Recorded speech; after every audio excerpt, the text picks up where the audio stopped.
Kaixo artistak, zelangoaz letrekin. Beno, gaur TZ-arekin ibiliko gara, baina TZ-arekin hasi baino lehen gogora dezagun zein den soinu hau. Soinua, euskaraz, 3 soinu dituena, ezta? TS, TZ eta T isa. Gogoratu zelan esan dugun, T isa zabalena dena, TS pizka bat finagoa eta TZ zinena. Hauze da, gaur ikasiko duguna. TZ fonema.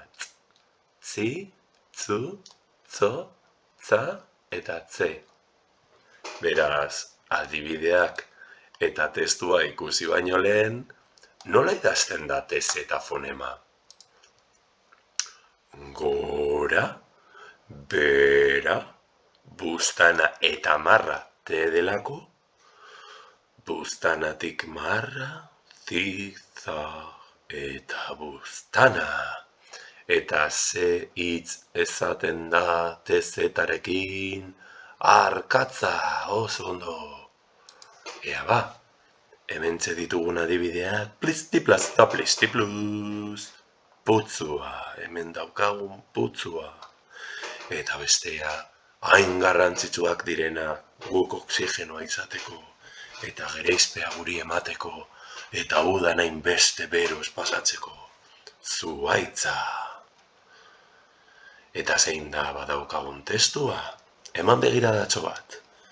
Nor izango da protagonista? Nortzuk agertzen dira protagonistarekin? Bai, hau da, ardiekin dabilen pertsona. Nola esaten da hori? Artzaina. Ardien zaintzailea. Artzaina. Ardiei zaintzak ematen dituena.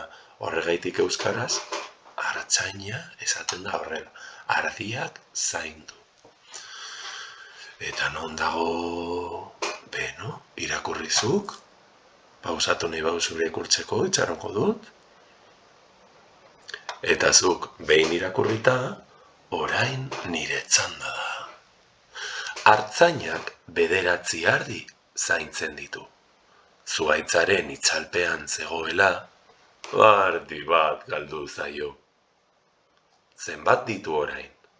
7 ala 8? Eta bitu, hortze daukazu, zu pentsatzeko eta asmatzeko galdera.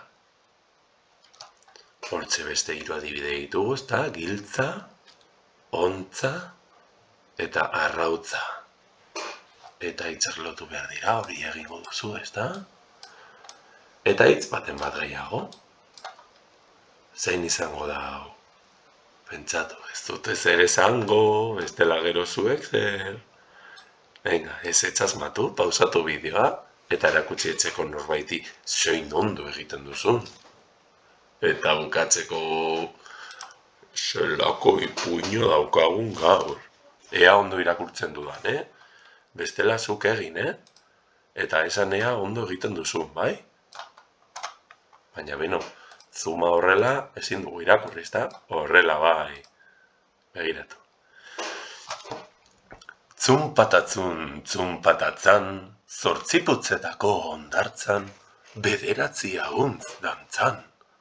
Zunpatatzun, zunpatatzen, 10 ahuntza, tzintzin, zantzen, zontzen, txirula jotzen. Goazen gu ere dantzara, 8 putzetako ondartzara. Txinpiti tzampata tzampatatza. Beraz hor daude, tzatzatzatzatzeak, ezta? Ahuntzak, ezta? Oso ondo, eta orain zure txanda.